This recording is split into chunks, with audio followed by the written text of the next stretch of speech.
Oui, bonjour. Bonjour. Alors, on va encore rebondir sur des liens qui nous ont été donnés.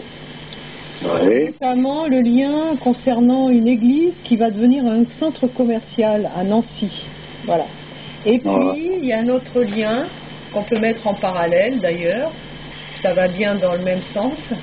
C'est la création d'un artiste qui scandalise. Parce qu'en fait, il a réalisé une photo d'un Christ qu'il a plongé dans de l'urine. Faut y penser quand même. Hein. Oui, oui. Oh, c'est clair qu'il y a un lien entre ces deux choses.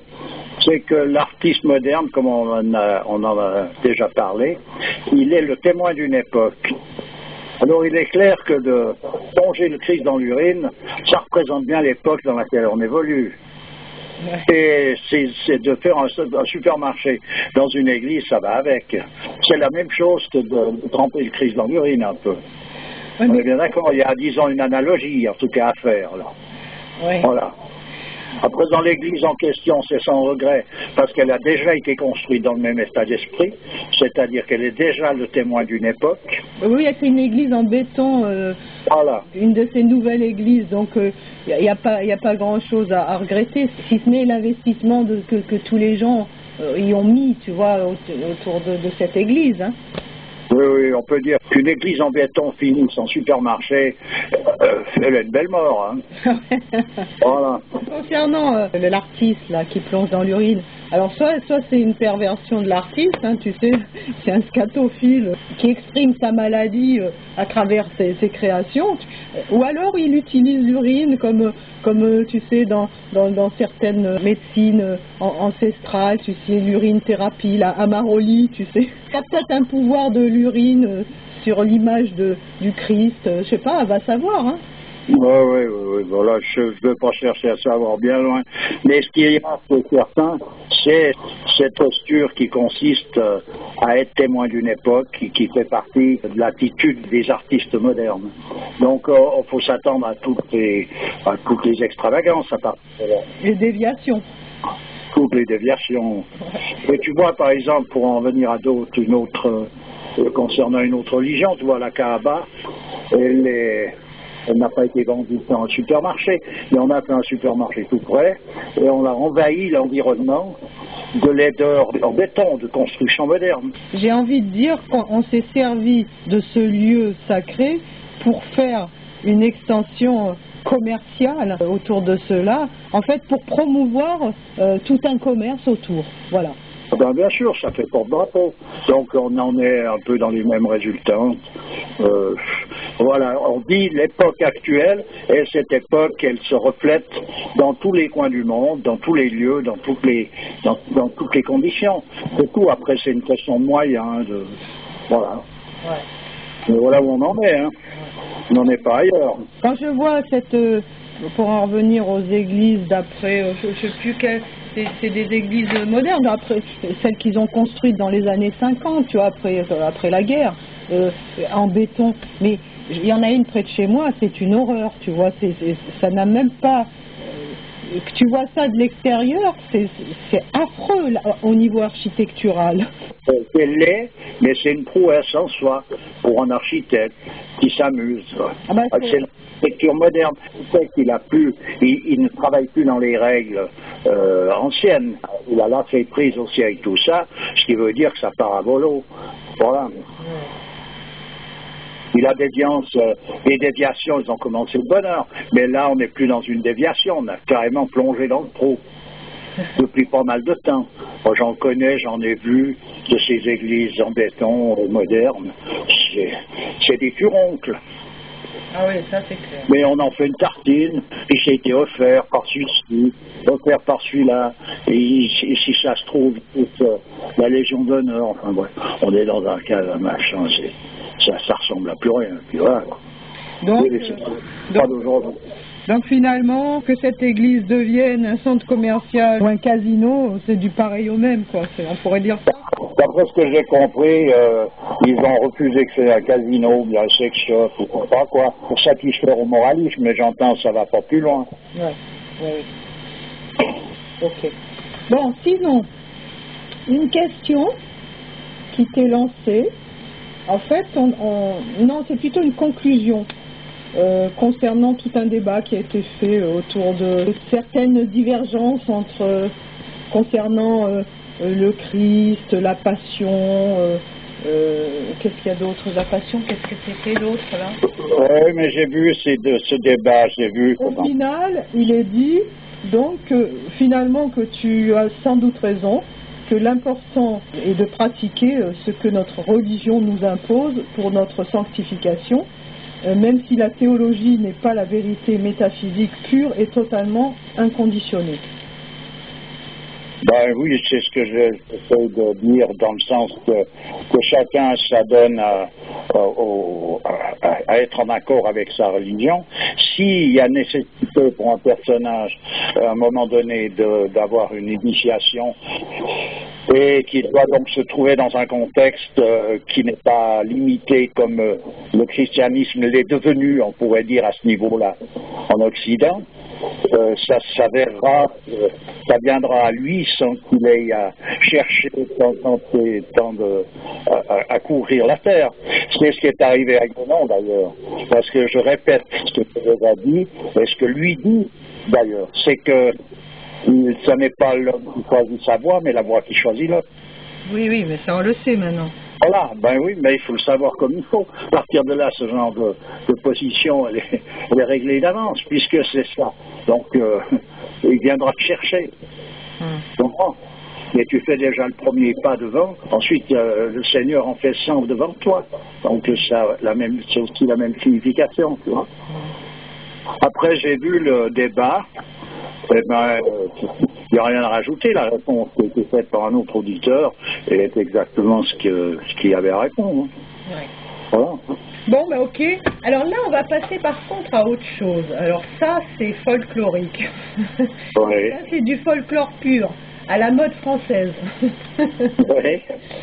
Alors, je peux te dire quand même l'article, enfin, l'article qui a été fait. Hein?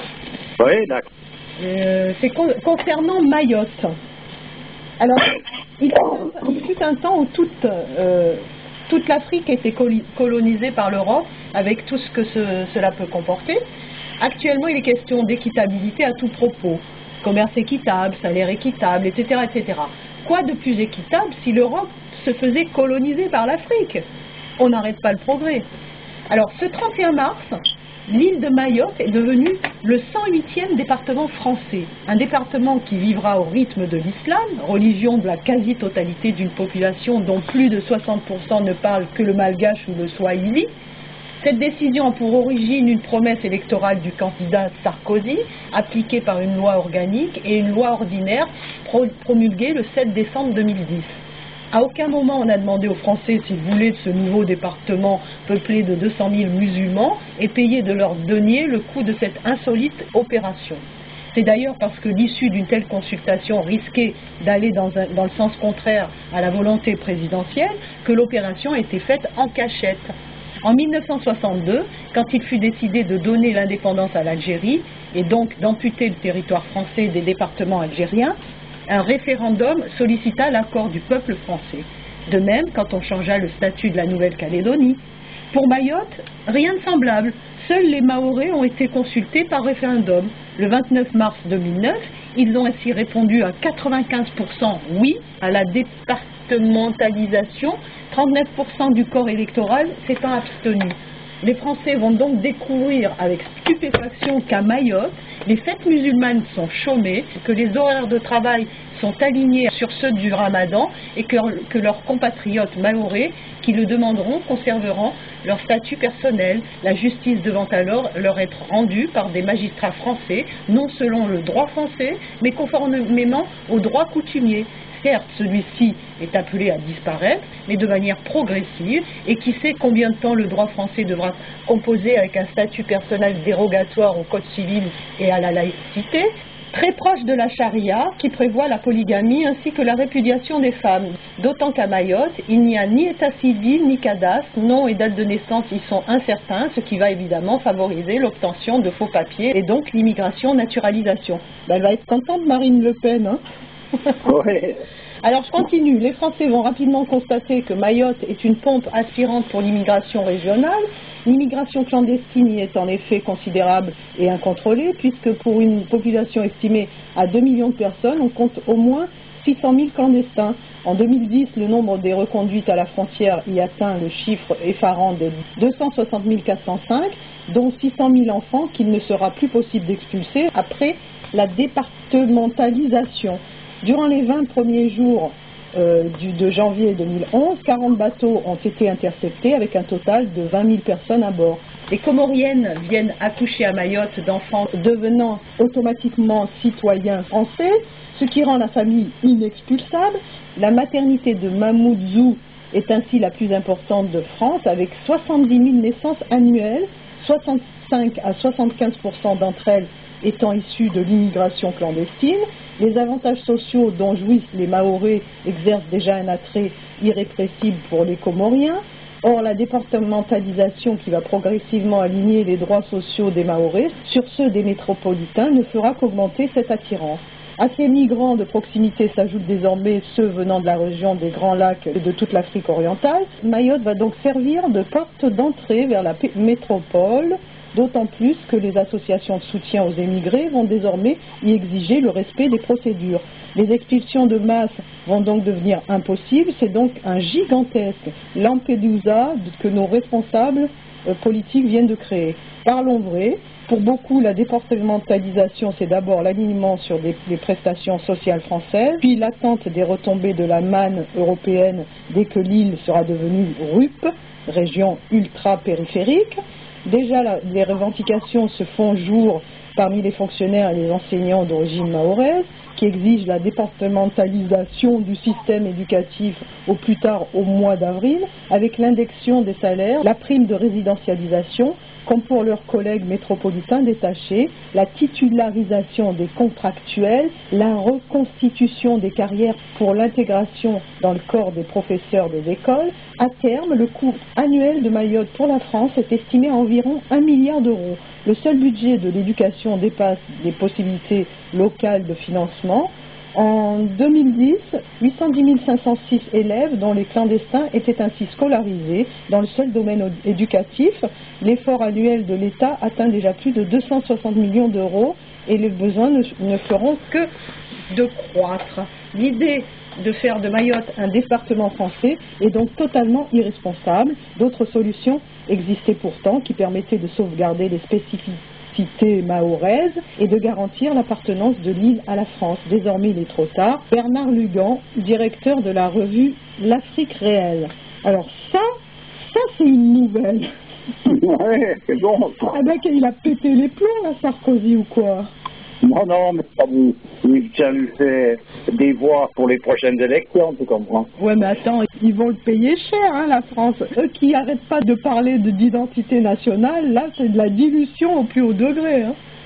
Oh, mais de toute façon, c'est pas un politicien, il s'en fout pas mal de toutes ces considérations. Puis ce qui l'intéresse, c'est d'avoir la place, de continuer son truc, et puis voilà, avec les avantages que ça a, le prestige de tout ça, ils sont dans un délire. Donc, c'est particulier. La France a l'air d'être submergée par les problèmes liés à l'immigration, au fait que la religion de la plupart de cette immigration est l'islam qui est devenu vraiment la religion à abattre, et d'un coup il faut entrer un département où la majorité des habitants sont des musulmans. C'est à rien comprendre, quoi. Moi j'y perds mon latin. Oui, mais tu sais, après il va y avoir encore la France qui va être le département mondial, etc., etc. Ah oui, mais c'est vrai que j'avais oublié qu'il y a au bout de tout ça, il y a la mondialisation, donc peu importe, tout cela ne sont que des détails insignifiants. Au bout d'un moment, c'est ça, c'est que on est dans la dissolution. Donc cette dissolution, il y a tout qui se dissout, y compris ce qui nous apparaît comme étant solide, surtout d'ailleurs ce qui nous apparaît comme étant solide. C'est la dissolution dans tous les sens du terme. Alors pourquoi on s'accroche encore à vouloir brandir des drapeaux qui sont désuets comme c'est fait actuellement? Pour les servir, c'est comme un carnaval. Avant de brûler le carnaval, on le montre au public. Ah oui, d'accord. Ça fait partie du jeu. Oui, d'accord. C'est bien un site à l'époque dans laquelle on vit. Hein. Et puis, moi, c'est vrai que ce qui serait drôle, c'est d'avoir pendant un moment une colonisation de l'Europe par un autre continent tel que l'Afrique, comme ça a été le cas inversé. Ah ben oui.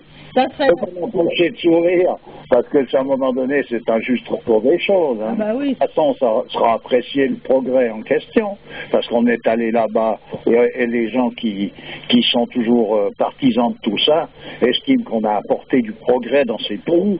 Bon, ça reste discutable, il suffit d'aller voir de ce qui se passait, ce qui se passe, pour voir si le progrès, où est-ce qu'il faut le situer.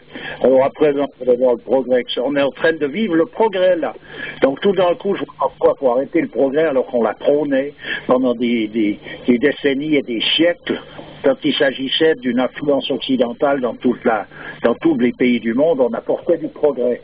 Bon, à présent, ce progrès nous revient en retour. C'est sûr qu'une bonne petite traite des Blancs, ça nous ferait drôle. Hein. je rigole, mais c'est pas rigolo. Ah non, c'est pas drôle sur toute la vie. On peut pas commencer à trouver à dire un coup ça, quoi. Ouais.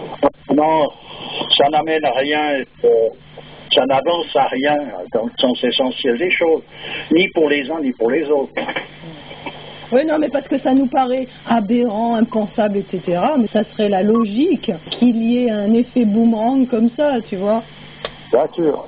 Bon, ce qu'il y a, c'est que ça ne va pas amener, comme je dis, quelque chose d'intéressant, nécessairement sur le plan essentiel, qui est plus ou moins de nous en France, qui est plus ou moins de chrétiens.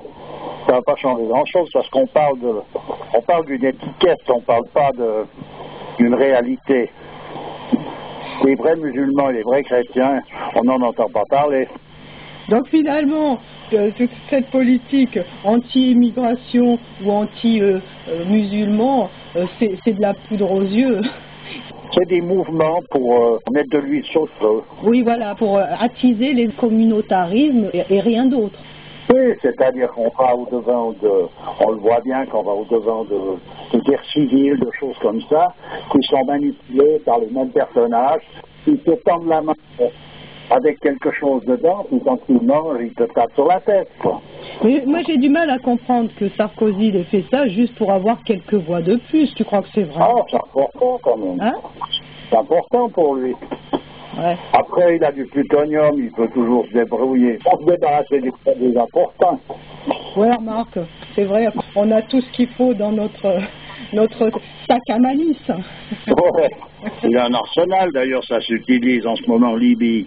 Ils doivent savoir ce que ça veut dire. C'est désespérant de toute façon, hein, si on regarde ce côté-là des choses. Ça, c'est clair. En fait, il n'y a plus rien y comprend. Moi, j'y comprends plus rien. Enfin, j'y comprends plus rien. Toute proportion gardée. On peut comprendre une partie des choses, mais de toute façon, ce qui est certain, c'est que même ceux qui manipulent tous ensemble, il y a un endroit où ils n'ont pas compris. C'est qu'ils le font. En fait, ils n'ont pas compris l'essentiel, on pourrait dire. C'est pour ça, ouais. Hein? C'est toujours ça, mais l'homme, en est arrivé à être condamné à devoir œuvrer lui-même à sa propre destruction. Bon, ben, allons-y gaiement. Ouais. Ok, ben écoute, on va en rester là, et puis je te dis à bientôt. Ok, à bientôt. Allez, ciao. Bon.